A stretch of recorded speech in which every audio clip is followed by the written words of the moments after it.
지난 16일 제주 동부경찰서.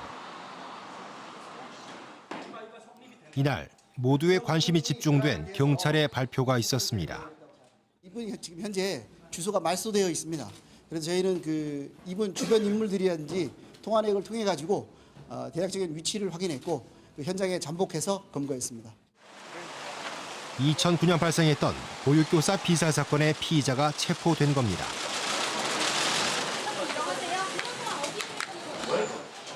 혐의는 강간살인.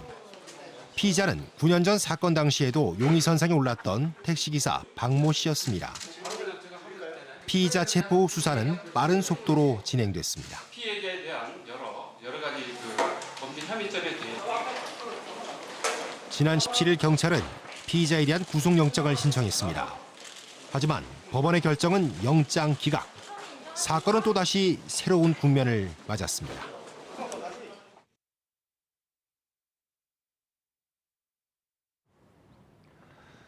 2009년 발생했던 보육교사 피살 사건을 기억하십니까?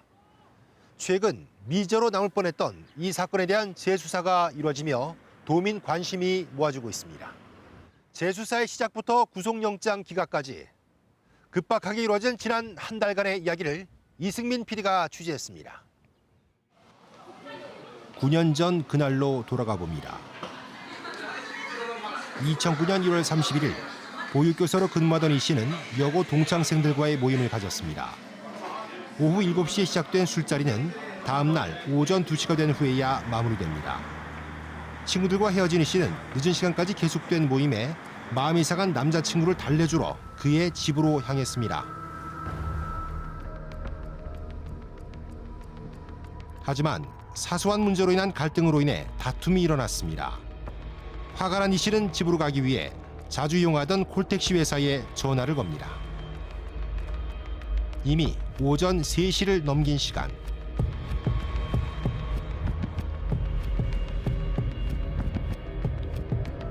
배차가 지연되자 콜택시를 취소한 후 이 씨의 행적은 묘연해집니다. 그로부터 1시간 후 광령초등학교 인근에서 휴대전화 전원이 꺼집니다. 이 씨의 실종이 확인된 것은 다음 날인 2일 가족의 신고로부터입니다.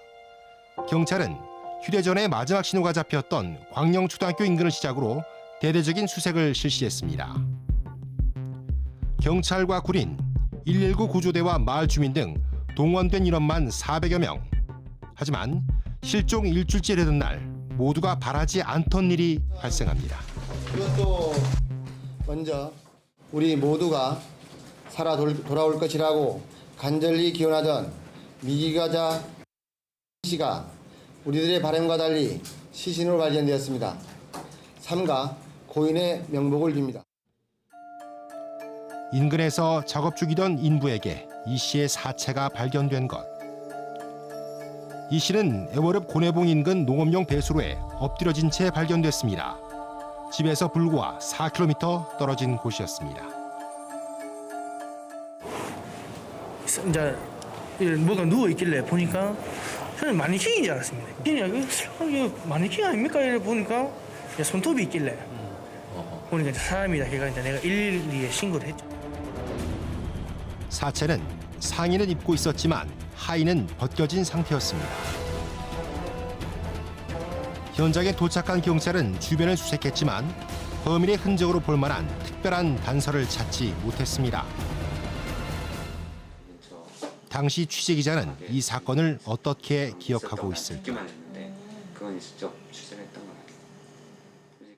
그리고 이제 강력 사건이 어쨌든 발생했기 때문에 그 이후에는 이제 뭐 아까도 말씀드렸지만 젊은 여성들이 이제 뭐 밤에 못 돌아다닌다든지 아니면 뭐 호신술 배우러 다니는 사람들이 많아졌다든지 뭐 굉장히 이제 영향을 많이 줬어요. 그 사건 자체가 여러 가지 얘기들이 나왔고 좀 뭐 기자들도 계속 헷갈렸죠. 그러니까 뭐 형사들도 그랬겠지만 그래서 이제 우리도 계속 추측할 수밖에 없었고 그리고 어쨌든 경찰에서는 이제 택시 기사를 어쨌든 유력한 용의자로 봤기 때문에 그 현장에서 발견된 뭐 담배꽁초가 있다, 뭐가 있다, 뭐 이런 얘기들. 당시 주목할 만한 단서는 사체 옆에서 발견된 담배꽁초였습니다.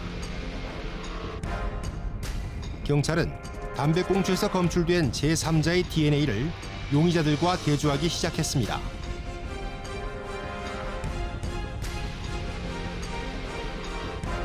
가장 먼저 경찰의 용의선상에 오른 것은 택시 기사입니다.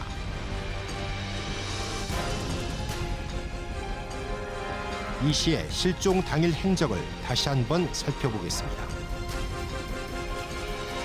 이 씨는 친구들과 모임을 가진 제주시청 인근에서 용담에 있는 남자친구의 집까지 한 차례 이동합니다. 용담에서 마지막 행적이 남겨진 애월읍 광영초등학교 인근까지 약 10km. 경찰의 공개 수사가 시작된 직후 광영초등학교에서 약 13km 떨어진 아라동에서 이 씨의 가방이 발견됩니다. 이후 이 씨는 집에서 약 4km 떨어진 애월읍 오내리에서 발견됩니다. 이 씨는 발견 당시 특별한 외상이 없는 상태였습니다.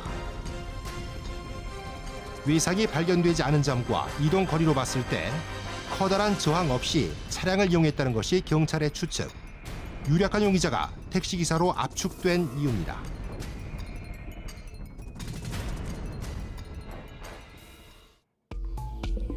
경찰은 택시 내 부착된 운행 기록 장치인 타코미터 기록 분석을 통해 용의자를 특정했습니다. 또 이들을 대상으로 당시 발견된 담배꽁초 DNA를 대조해 나갔지만 결국 일치하는 사람을 찾지 못했습니다. 전문가는 담배꽁초에만 매몰됐던 것이 수사의 동력을 잃은 계기가 됐다고 지적합니다. 범인이 직접 어디에서 가져와서 다른 사람 거를 던져놨을 수도 있고 또 우연히 다른 사람의 담배꽁초가 그 근처에 있었을 수도 있고 하는 이 여러 가지 가능성을 놓고 접근을 해 들어가야 되는데 굉장히 유력한 증거에 대해서 매몰이 되다 보니까 그것을 가지고 대조를 했는데 그 결과가 안 나왔어요. 그럼 그 단계에서 수사가 좌절이 되는 그런 상황이 되는 거죠. 문제는 또 있었습니다. 피해자의 사망 시간을 두고 혼선이 빚어진 겁니다.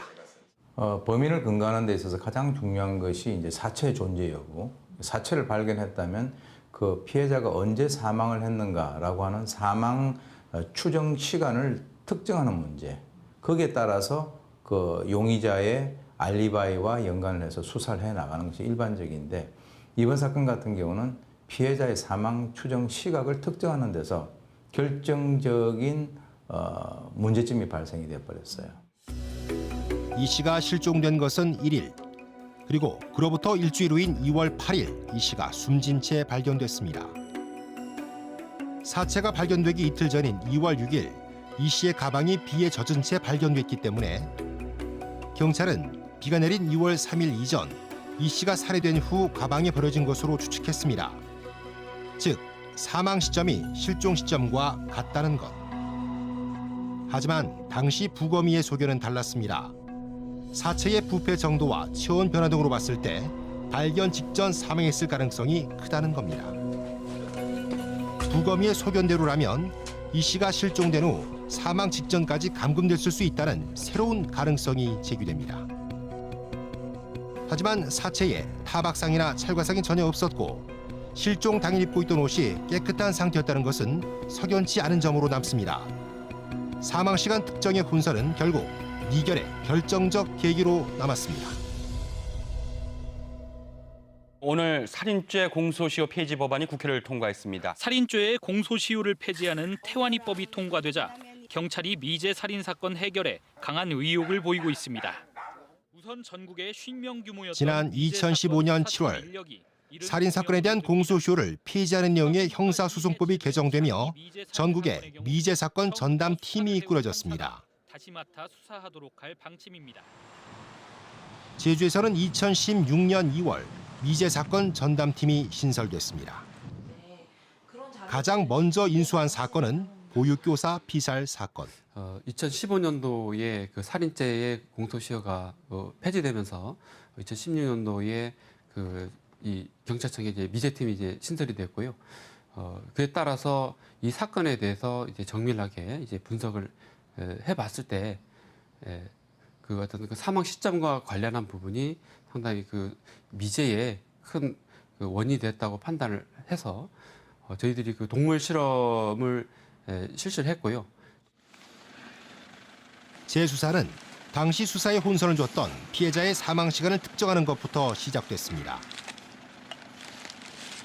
2월 한 달간 4차례 걸쳐 이루어진 동물 사체 실험이 바로 그것입니다. 실험은 털을 민 돼지의 사체에 발견 당시 피해자가 입고 있던 무스탕을 입혀 신체 조건을 맞춘 후 피해자가 발견된 장소와 같은 곳에 돼지 사체를 일주일간 두는 방법으로 이루어졌습니다.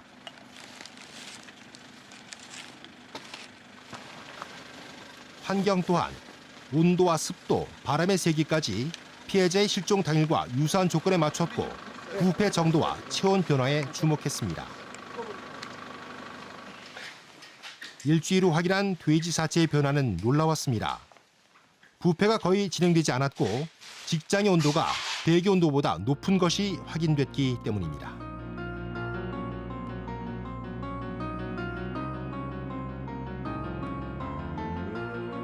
이번 실험으로 당시 사건에 혼선을 주었던 2가지 단서 중 피해자의 사망 시간의 실마리가 풀린 상황.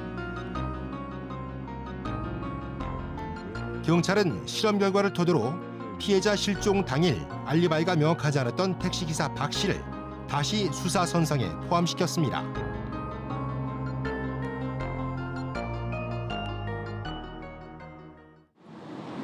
그렇다면 당시에는 왜 사망 시간 특정이 어려웠을까? 좀 더 구체적인 이야기를 들어보기 위해 법의학 전문가이자 이번 실험을 담당했던 이정빈 교수를 찾았습니다.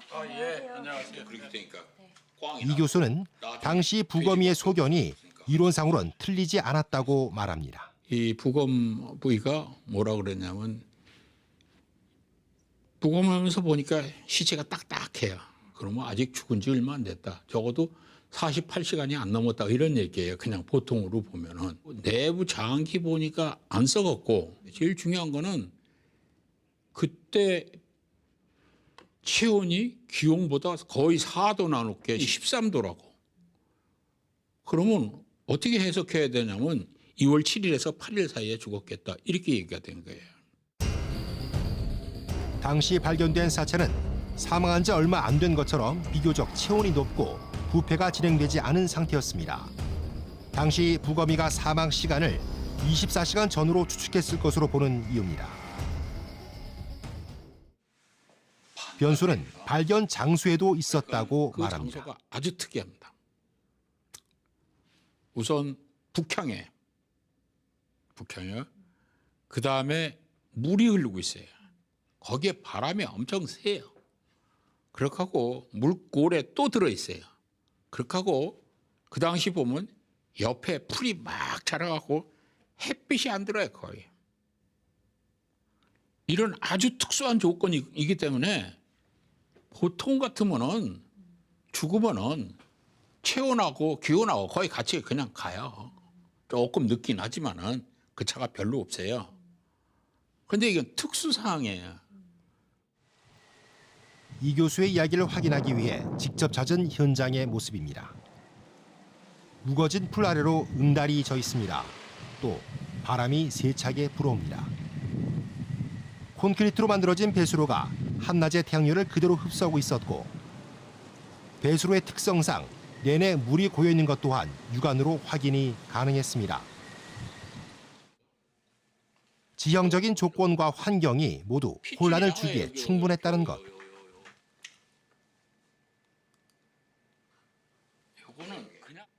또 이 교수는 당시 이 씨가 입고 있었던 무스탕에 초점을 맞춥니다. 사체 발견 장소의 높은 습도와 낮은 온도는 냉장 효과를 줬고 이 씨가 입은 무스탕이 사체의 온도를 유지하도록 해주며 직장 온도가 대기 온도보다 높아지게 됐다는 것. 이러한 환경의 영향으로 사망 시점에 대한 혼란이 가중된 겁니다. 내 생각으로 냉장 효과 때문에 차갑게 유지됐을 거고 그래서 안 썩었을 거고 복사열 때문에 체온이 올라갔을 거고 24시간 내라고는 절대 할 수 없다. 이렇게 해서 냈어요. 이러한 결과를 조금 더 빨리 얻을 수는 없었을까? 동물 사체 실험에 대한 연구를 지속적으로 하고 있는 경찰 수사연수원. 이번 동물 사체 실험을 실시한 송태화 교수는 사체의 부패 정도를 확인하기 위한 동물 사체 실험에 대한 연구는 불과 몇 년 안에 이루어진 성과라 말합니다. 사실 2009년도 제주에서 발생된 보육교사 그 살인 사건은요. 국내에서도 이런 사건들을 해결하기 위한 어떤 연구적인 데이터 자료도 없고 그런 입증을 하기 위한 실험도 한 적이 없기 때문에 사실 당시의 과학사 기법으로는 해결하기 힘든 그런 사건이지 않았나. 그나마 다행인 것은 동물 실험으로서 사건을 해결할 수 있는 기회가 되었기 때문에 이런 실험은 정말 고무적인 결과라고 저는 생각합니다. 네. 하지만 피해자의 사망 시간 특정만으로 택시기사 박 씨를 체포할 수 있는 걸까? 박 씨는 2010년 9월 제주를 떠나 근거지를 옮겨다니며 생활했습니다. 주거지가 불명했을 뿐 아니라 2015년 이후 주민등록이 말소된 상황. 압수수색 결과 휴대전화 4개가 발견됐지만 모두 자신이 아닌 타인의 명의였습니다. 경찰이 박 씨를 유력 용의자로 지목하고 피의자로 체포한 데에는 또 다른 이유가 있습니다. 바로 CCTV 화면입니다. CCTV 보정 작업을 통해 당시 사건 발생적인 애월본의 CCTV에서 보다 선명한 차량의 옆모습을 확보했습니다. 경찰이 유의미하게 본 증거는 미세 섬유입니다. 당시 분석이 어려웠던 미세 증거물에 대한 증폭 작업이 가능해진 겁니다. 경찰은 피해자의 우측 무릎과 어깨에서 사건 발생 당시 피의자 박 씨가 입고 있었던 진청색 셔츠에 섬유 조각이 묻어있던 사실을 확인하고 또 피해자의 무스탕 실오라기를 피의자에게서 확인하며 상호 교차 증거를 확인했다고 밝혔습니다.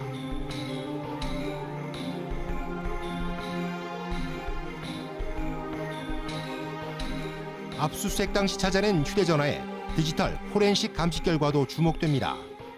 재수사가 시작된 후 보육교사 피살 사건을 여러 차례 검색한 것이 확인된 겁니다. 경찰이 제시한 증거를 통해 박 씨를 피의자로 단정할 수 있을까? 법원의 판단은 달랐습니다. 피의자에게 석연치 않은 점이 있으나 범죄 사실을 소명하기 부족하다는 것. 법원은 동물 사체 실험 결과의 경우 범행에 대한 직접 증거로 보기 어렵고 CCTV 화면에 촬영된 차량의 경우 피의자가 타고 있던 차량과 동일함을 단정할 수 없다고 밝혔습니다. 또 미세 섬유 증거의 경우 동일한 것이 아닌 유사한 것으로 판단했고 피의자가 당시 차량 운행 경로를 기억하지 못한다는 사실의 경우 범죄에 대한 유력 근거로 삼기 어렵다고 단정했습니다.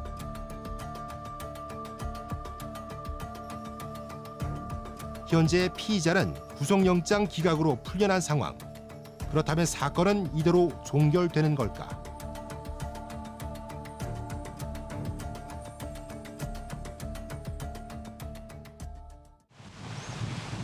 앞으로의 수사는 어떻게 진행될지. 미제 사건을 담당하고 있는 미제 사건 전담팀을 찾았습니다. 구속 영장이 기각된 부분에 대해서는 저희들이 사유를 면밀히 분석을 하고 이 범죄 혐의점들에 대해서는 더욱 보강 증거를 통해서 확인하고 이 사건을 반드시 해결해서 범인은 반드시 잡힌다는 그런 선례를 남겨드리고 현재 제주에서 미해결된 사건은 총 3건. 2006년 발생한 소주방 피살 사건과 2007년 발생한 서귀포시 주부 피살 사건, 그리고 최근 수사가 진행 중인 보육교사 피살 사건입니다. 사건 해결의 출발선에 다시 선 지금 해결의 여정은 여전히 긴 듯 보입니다. 하지만 이번 재수사를 통해 많은 가능성을 본 것 또한 사실입니다. 장기 미제 사건 해결하는데 분명한 한계는 존재합니다. 이 한계를 뛰어넘을 수 있는 것, 경찰의 집요하고 적극적인 수사 의지가 그 기반이 될 것입니다. 죄를 짓고 그것을 덮으려고 하는 자, 그리고 그 죄 지은 행위를 밝혀내서 실체적인 진실을 발견하려고 하는 측, 이 두 집단 또는 두 사람 간에 있어서의 머리싸움은 앞으로도 지속될 텐데, 지금 누군가는 보고 있고 그 사람의 행위, 행동에 대해서 과학적인 분석을 통해서 하나하나씩 밝혀지고 있기 때문에 축적되는 여러 가지 어떤 자료, 그리고 거기에서 얻어질 수 있는 이 수사를 하는 분들에 있어서의 어떤 그 자신감, 의지, 이런 것들이 결합이 되면 완전 범죄는 앞으로는 점점 자리 잡기가 힘들 것이다.